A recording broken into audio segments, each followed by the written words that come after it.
My useless sister needs to sell her failing company to me. That's what my brother said. Into a mic. At a packed rooftop promotion party thrown in his honor.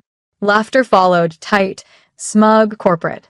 My name is Elena, and from wherever you're watching this, stay with me.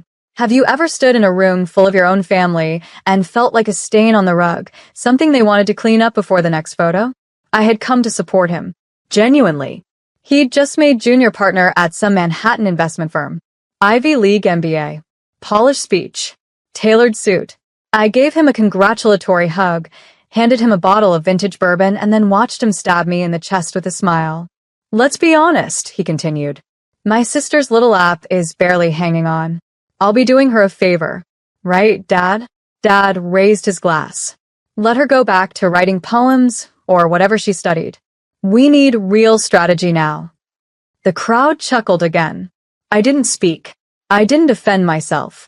I just nodded slowly, turned away from the balcony lights, and walked out. No one followed me. No one asked how I felt. I guess it was easier to believe the lie than admit they never really knew who I was. At midnight, I sat in my one-bedroom apartment, surrounded by sticky notes, code drafts, and a half-eaten cupcake I had planned to gift him, with a handwritten card that said, "For every sibling who grew from your shadow." I tore it in half. Then I opened my laptop, checked the back end, refreshed the numbers, and smiled. Because they didn't know. They didn't know I had just closed a licensing deal, one that would integrate my platform into a nationwide chain of health clinics. They didn't know I was already profitable, that the failing company they mocked had been silently thriving because I chose to build quietly while they shouted from balconies. They thought I'd roll over, that I'd hand over the code, the patents, the purpose, like I owed them proof of worth. But the next morning, when they showed up at my office to take over, they didn't find desperation. They found locks changed, lawyers waiting, and a press release already live announcing something that turned their smug little smile into absolute silence. At exactly 9:02 a.m., they walked in like kings. My brother in his pressed navy suit, flanked by two interns who looked fresh out of a TED Talk, holding leather briefcases like they were about to buy history. Dad trailed behind, smug and casual, sipping his overpriced coffee, the same way he sipped away my self-worth growing up. I was sitting behind my desk, cool, quiet, controlled, wearing the same black turtleneck they once joked made me look like a barista with too many opinions. They didn't even greet me, just walked in, arms outstretched like it was already theirs. Let's make this quick, my brother said, dropping a printed one-page offer on my desk. We're prepared to absorb the company's debt and give you a small equity slice. You'll stay on for a transition period, 6 months max. Dad nodded approvingly.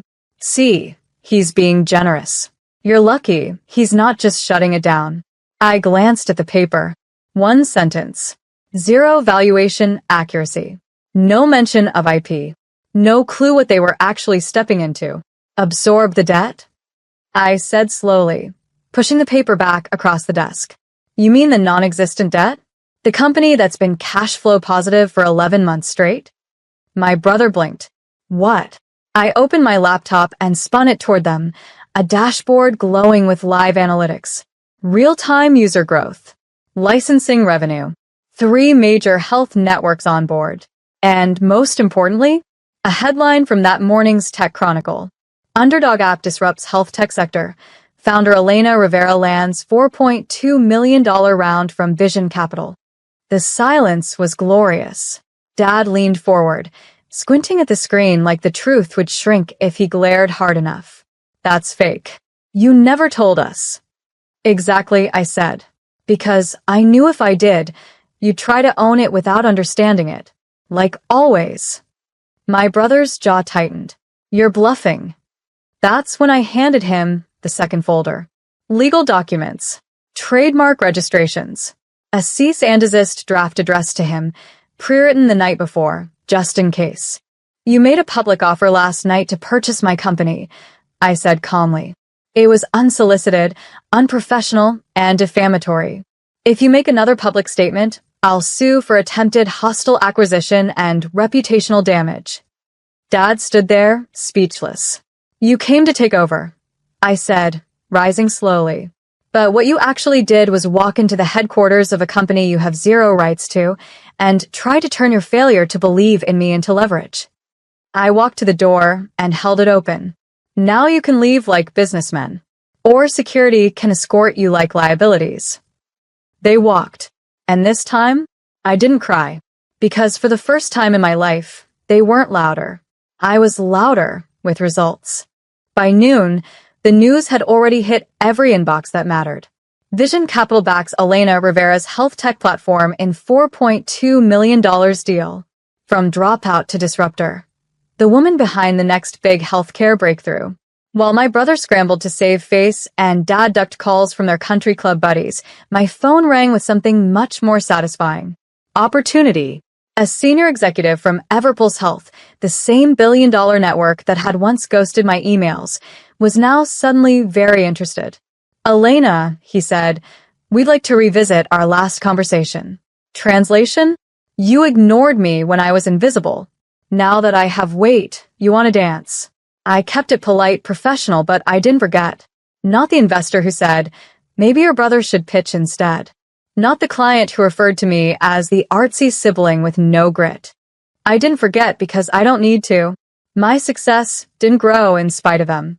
It grew under them, like roots under concrete, quiet, relentless, patient.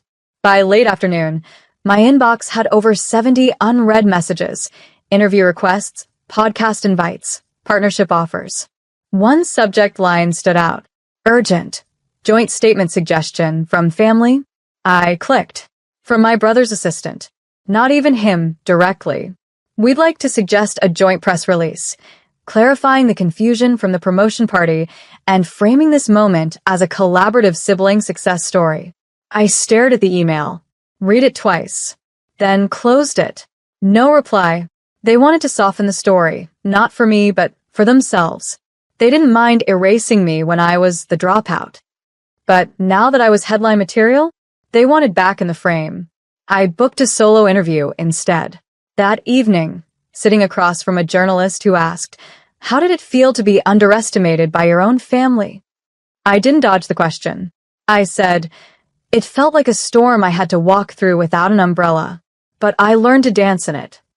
And when she asked what I'd say to my brother now, I gave her the truth. I'd say thank you for showing me that silence isn't weakness. It's a strategy. Because while they were busy laughing on balconies, I was building a rocket in the basement. And now, I wasn't just flying. I was out of their reach.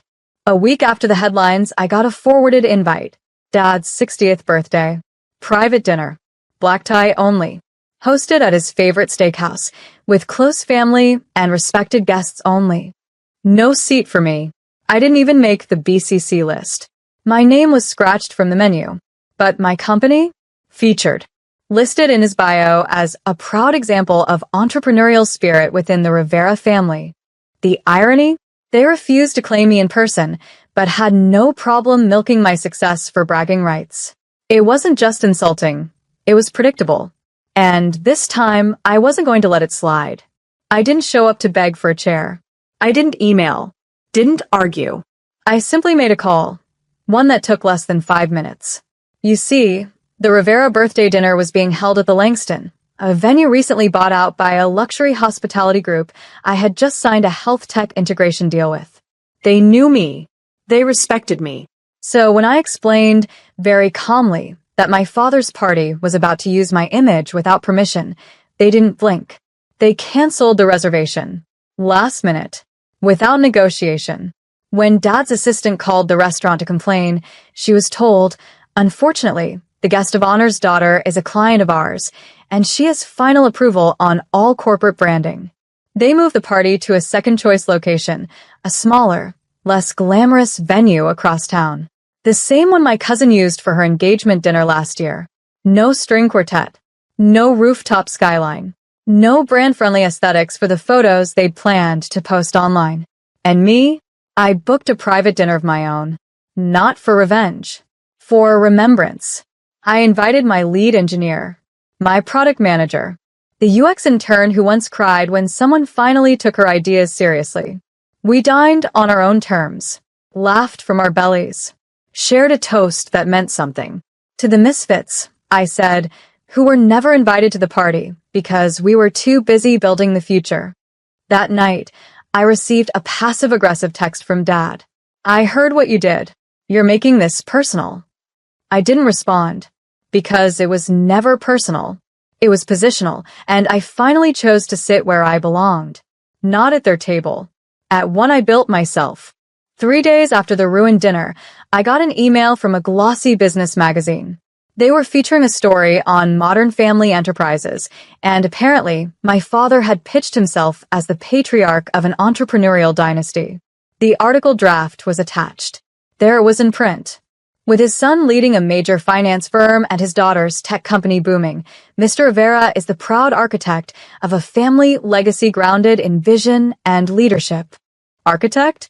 He hadn't written a single line of code, hadn't invested $1. The only thing he ever built was a wall between me and belief in myself. I stared at the article. My picture, taken from a public source, used without permission. My story reshaped. My name, wrapped in a ribbon and tied to a man who didn't clap at my graduation because I didn't have one. I could have ignored it, let it go. But erasure in a silk suit is still erasure. So I picked up the phone and called the editor. "Hi, I'm Elena Rivera, the daughter mentioned in your draft." A pause. Then, "Oh, yes, your father's assistant coordinated that. We'd love to set up a quote." "No," I interrupted, calm but firm. "What you printed isn't true. My father didn't help me build this company. In fact, he called it a waste of time up until last month." Silence. "I'm happy to go on record, but only with the truth. Otherwise, I'll have my legal team address the unauthorized use of my likeness." By that evening, the draft was revised. The article now read, "Elena Rivera, founder and CEO of Oralink, built her company from the ground up with no family capital or guidance, redefining what a self-made story looks like." And just like that, the narrative shifted. Not in my favor in realities. Because here's the part my family never understood. They treated my silence as weakness, not strategy. They thought if I wasn't shouting, I must be shrinking. But I wasn't hiding. I was sharpening. That week, I gave a keynote at a Women in Tech Summit. Thousands in the room. Cameras. Lights. I told the audience, you don't have to come from power to create it. You don't need legacy to build impact. Sometimes, the ones who ignore you the longest give you the loudest reason to succeed. The applause wasn't polite. It was visceral, because every woman in that room had been the afterthought at someone else's table. But I was living proof that when they cut you out of the photo, you make your own frame and hang it where the world can't miss it. Friday afternoon, sky gray, phone on silent. I was deep in wireframe reviews with my team when the receptionist pinged me. "Your father's here. Wants a word." At first, I thought it was a mistake. But there he was, standing in the glass lobby of my headquarters. Same man who once told me, "You'll never get far without structure, or a man to structure it for you." Now he stood alone, hands tucked into his blazer like he didn't know what to do with them. I buzzed him in. He walked in slowly, scanning the clean, minimalist lines of the place like it was foreign territory because it was. I hadn't invited him here. Not once. This wasn't a space he built. This was soil I cultivated after being exiled from his garden. "Nice place," he said, trying to be casual. I nodded. "It is." He cleared his throat. I figured it was time we had a real talk. I gestured to the seating area. He sat on the edge of the couch like he didn't belong in the room, and he didn't. "I saw the article," he said after a long pause. "Didn't realize you were going to go that public." "You made it public," I replied, "when you pitched me as part of your legacy without asking." He sighed. "That wasn't my intent. But it was your instinct," I said. "To center yourself. To act like my work reflects you when all it reflects is the absence I had to outgrow." The weight of it landed. Heavy. Quiet. "I wasn't perfect," he muttered. "But I did what I thought was right." "No," I said, leaning forward. "You did what was easy. You praised the son who mirrored you, and dismissed the daughter who challenged you. You made love conditional, and when I succeeded, you tried to rewrite the credits. Silence again. Then, finally, he looked up, eyes not proud, not angry, empty. I don't know how to fix this. You don't. He blinked. I stood. You don't get to rewrite the story now. You don't get to wear my success like a badge. But you do get to watch it from the audience, like everyone else. I offer my hand, not to shake, to guide him out. He stood slowly, nodded once, and walked toward the elevator. Right before the doors closed, he turned. I underestimated you. I know. The door shut, and I exhaled something I didn't even realize I'd been holding for years. Because that wasn't an apology, but it was a sentence. And I was done living between their commas. 2 days later, I got a text from my brother. First contact since the promotion party where he mocked me in front of hundreds and tried to turn my company into his punchline. Congrats on the press. Dinner sometime? Just us. I stared at it. The same brother who used to unplug my laptop mid-project when we were kids just to teach me resilience. The one who called my startup cute until the day it eclipsed his bonus. But I replied, sure. Your office. Noon. I arrived with nothing but my phone, my silence, and a single printed article, the one where his own firm's analysts had reevaluated my valuation. He greeted me with that smug Ivy League smile he used to weaponize. But it faltered the moment he realized I hadn't come to reconcile. I'll cut to it, he said, trying to stay in control. You're winning right now. That's great. But these moments pass. Investors shift. Boards change. You need someone who understands that side of the game. I can help you scale. I tilted my head. Scale? I said. You mean the way you scaled that fund that just lost its third client? He flinched. I slid the article across the table. He didn't touch it. You know what's funny? I said. You tried to own what I built, and now you want to guide it because you finally realized I passed you. Quietly. Permanently. He scoffed. Don't let your ego kill momentum, Elena. My ego? I smiled. I was never allowed one. You and Dad made sure of that. But now that I've got some altitude, I'm keeping my hands on the wheel. He leaned back, frowning. I stood to leave. You see, when you announced that I'd be selling my failing company to you, you made a mistake. He raised an eyebrow. You thought I was playing to win your approval. I never was. I was playing to own my freedom. You don't know what that looks like because you've been playing to impress Dad your whole life. I walked toward the door. He called after me. So that's it? You won't even hear me out. I paused. Not until you say my name without sounding like it's attached to an asterisk. Then I left. Later that night, I checked LinkedIn. He'd posted a vague inspirational quote. Sometimes the loudest one in the room is the most afraid. No likes. No traction. Because the loudest one in his room had already left and taken the spotlight with her. 6 months later, I stood on a stage in San Francisco, looking out at a room of 500 founders, most of them women, most of them, like me, told they didn't belong at the table unless they were bringing the napkins. My keynote was titled, Built from the Discarded. And I told the truth. About being the sibling who was always introduced with qualifiers. About the father who never asked what I did, just how it made him look. About the promotion party where I was publicly offered up like a pity asset, and the silence that followed when I turned out to be the real storm. The applause was long, not polite, not curated, earned. That night, as I rode the elevator back up to my suite, my phone buzzed. A message from Mom. Saw the live stream. You were poised. Professional. Maybe a little harsh, but still. Congrats. I stared at the message for a moment, then locked my phone without responding. Because I didn't need their commentary. I had clarity. When I opened the door to my suite, a small group from my team was already waiting, champagne chilling, phones buzzing with partnership offers from 2 major health networks that had just watched my talk. Any regrets? My lead developer asked, handing me a glass. I shook my head. No, I said. I used to want their respect, but now I've got something better. What's that? Distance. And a view. We clinked glasses. That night, I walked out onto the balcony alone, the wind brushing past my face like a curtain lifting on the final act.